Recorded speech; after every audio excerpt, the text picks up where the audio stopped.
قرضوں اور سود کا بوجھ کوئی حل نہ نکلا تو بجٹ بھی نہیں بن سکے گا۔ آئندہ سال سود کی ادائیگی کے لیے مختص تخمینہ 9,500 ارب روپے ہے۔ ملک کیسے چلے گا؟ کیا کوئی حل ہے؟ انصار عباسی کا زبردست کالم۔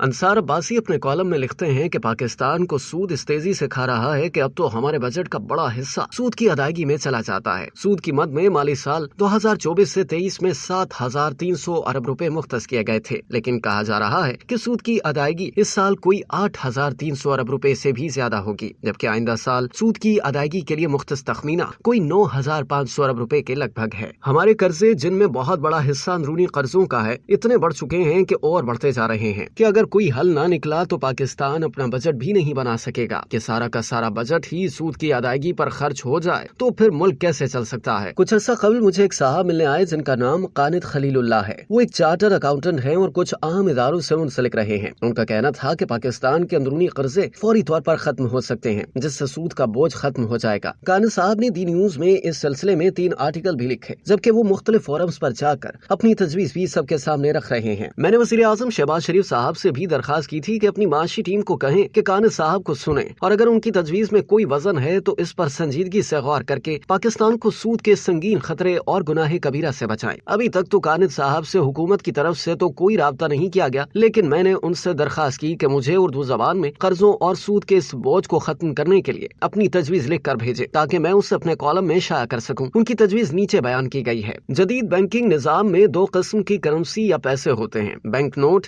یعنی جو مرکزی بینک جاری کرتا ہے، اور بینک ڈپازٹ جو کمرشل بینکوں کے قرضے ہوتے ہیں۔ عمومی نقطہ نظر سے بینک ڈپازٹس نقد رقم رکھنے کے برابر ہیں۔ بینک جب قرضے جاری کرتے ہیں، نئے روپے تخلیق کرتے ہیں، کیونکہ اسی وقت بینک اکاؤنٹس میں نمبر یعنی بینک ڈپازٹ ظاہر ہوتے ہیں۔ بینک آف انگلینڈ کے الفاظ میں جب ایک بینک قرض دیتا ہے، اسی لمحے نیا پیسہ تخلیق ہوتا ہے۔ مثال کے طور پر کسی کو گھر خریدنے کے لیے قرض دینے والے کو بینک ہزاروں پاؤنڈ مالیت کے نوٹ نہیں دیتا، اس کے بجائے وہ ان کے بینک اکاؤنٹ میں قرض کے برابر بینک ڈپازٹ کریڈٹ کرتا ہے۔ زیادہ سے زیادہ منافع کمانے کے لیے تجارتی بینک زیادہ قرضے جاری کرنے کی کوشش کرتے ہیں۔ فرکشنل ریزرو سسٹم کے تحت صرف 5 سے 6% مرکزی بینک کی ریزرو کرنسی کے ساتھ بینک قرضے جاری کر سکتے ہیں اور تقریباً 20 گنا تک بینک ڈپازٹ میں اضافہ کر سکتے ہیں۔ تاہم ان کے پیسے کی توسیع سے ہونے والی افراط زر یا مہنگائی کو مرکزی بینک بلند شرح سود کی پالیسی کے ذریعے کنٹرول کرنے کی کوشش کرتا ہے تاکہ قرض لینے کی سرگرمی کی حوصلہ شکنی کی جا سکے۔ تاہم جیسا کہ اوپر ذکر کیا گیا ہے، پاکستان میں بلند شرح سود پالیسی مؤثر نہیں ہے، کیونکہ تجارتی بینکوں کی سب سے بڑی قرض دار حکومت پاکستان خود ہی ہے، جو قرضے واپس کرنے کی پوزیشن میں نہیں ہے۔ دلچسپ بات یہ ہے کہ پیسے کی تخلیق کے قانونی اختیارات کے باوجود